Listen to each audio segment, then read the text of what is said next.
Hoy son artesanía, antaño vasijas para contener líquidos o alimentos, una evolución cuyos restos hablan sobre cómo vivían las gentes siglos atrás. La alfarería tiene utilidad y son piezas repetitivas.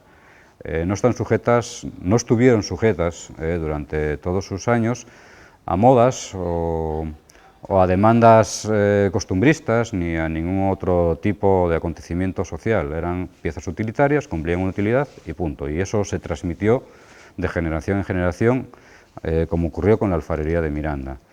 La cerámica, sin embargo, hablamos ya de que tiene una utilidad artística, decorativa, ya es pieza única, sí está sujeta a modas. Las piezas de alfarería, dentro de ese entorno, en realidad lo que tienen es una utilidad absolutamente marcada. Es decir, las piezas hoy pueden resultarnos bellas porque ese concepto hoy lo tenemos más arraigado, ¿no? En nuestra sociedad el concepto ese de belleza o de diseño, de armonía, está más arraigado, ¿no? Está más presente. En aquel momento eran simples piezas que cumplían una función, es decir, una quesera tiene la forma troncocónica y con agujeros porque cuando dentro de la quesera se metían la leche cortada, el requesón que conocemos hoy, pues por los agujeros se filtraba el suero, de tal manera que endurecía, que curaba, y la forma troncocónica es porque cuando le das la vuelta sale fácilmente el queso. La característica fundamental del botijo es que transpira, y al transpirar lo que ocurre es un fenómeno, otra vez aquí está presente la física, es un fenómeno físico que lo que ocurre es que esa transpiración hace que las partículas más calientes del agua, de la energía del agua que está dentro del botijo, vayan al exterior y se pierdan, es decir, esa energía la absorbe el medio ambiente. Cuanto más transpire o cuanto más calor haya en el exterior, más se enfría el agua del interior del botijo. Una exposición itinerante nos descubre esos usos primordiales de la cultura material del barro, un procedimiento hoy transmutado en arte decorativa que en la parroquia avilesina de Miranda encontró una forma de expresión llamativa, la cerámica negra.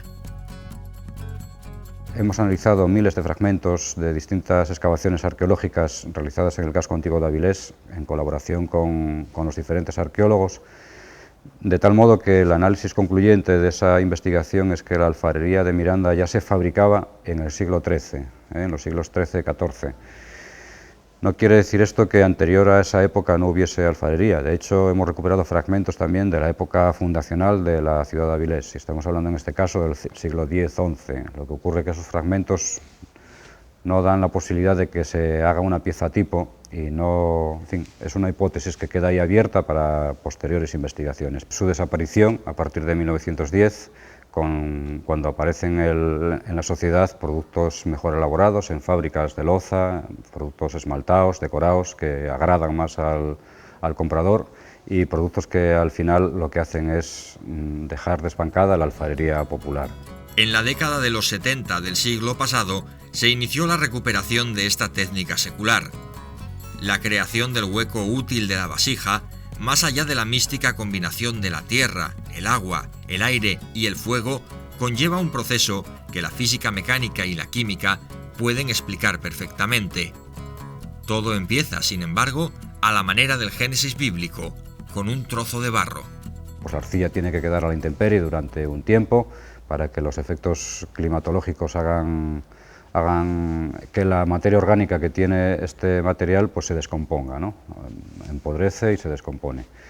Esa descomposición orgánica lo que hace es que la arcilla se hace plástica, que en realidad es el objetivo, ¿no? Que sea un material plástico que permita luego al tornero fabricar las piezas con unas paredes finísimas y que tenga resistencia, que no se caiga la pieza en el torno. La evolución de este torno ha sido el torno de pie, donde ya es un artilugio pues, más sofisticado.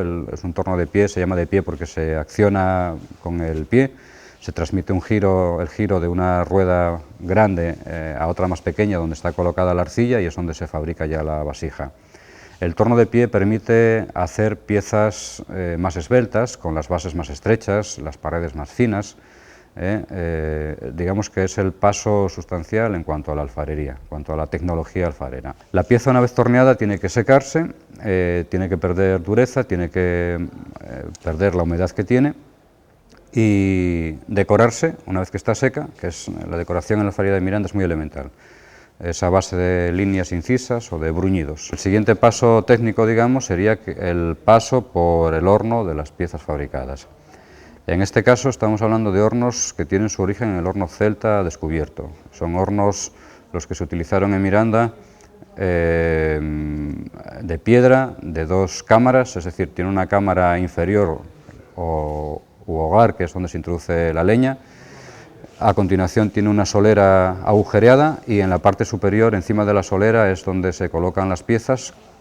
Colocan con muchísimo cuidado para que no rompan, es un proceso lento y minucioso que requiere de muchísima pericia por parte del alfarero.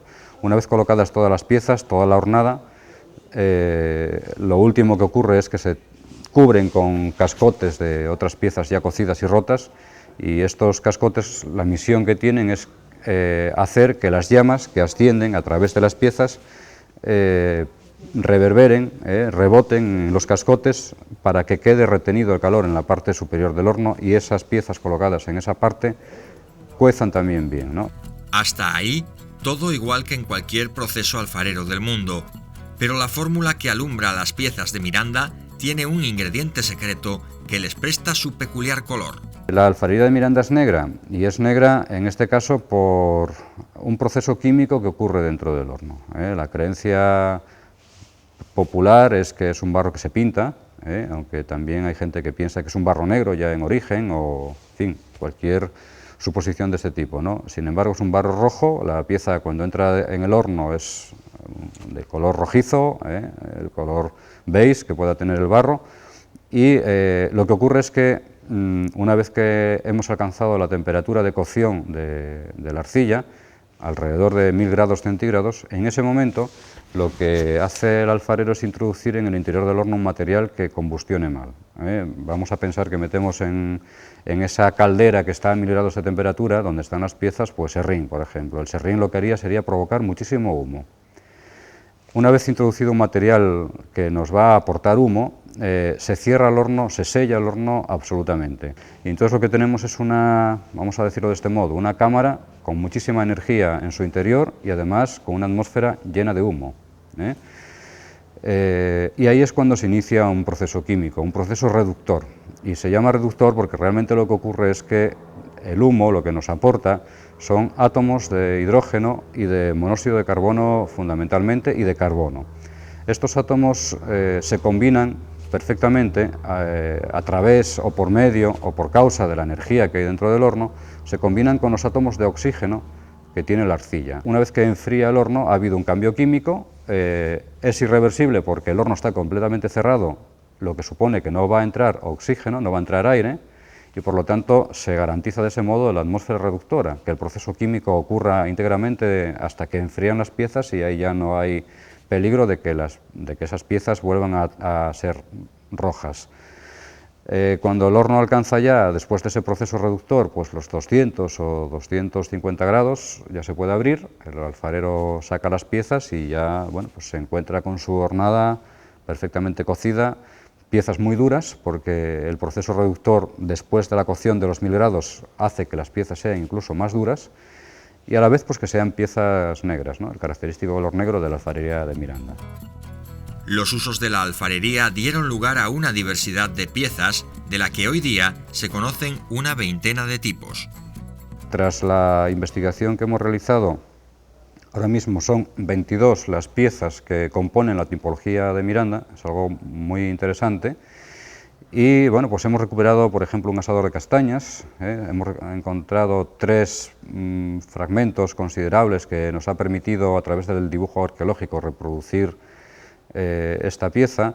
Hemos encontrado un fragmento de una botía, que también a través de esa misma técnica arqueológica pues nos ha permitido tener una pieza nueva en la alfarería de Miranda, el anafe, en fin, hay una serie de piezas que se han recuperado de este modo. La exposición de las piezas en este caso no persigue como objetivo en sí mismo el que se vean piezas de alfarería de Miranda, sino más bien que se vean piezas, pero también su uso, su contenido, ¿no? Me parece muy importante porque a través de eso podemos deducir bueno, pues cómo vivía la gente hace 300 años, o de qué se alimentaba, o cuáles eran sus ritos, o cuáles eran sus miedos.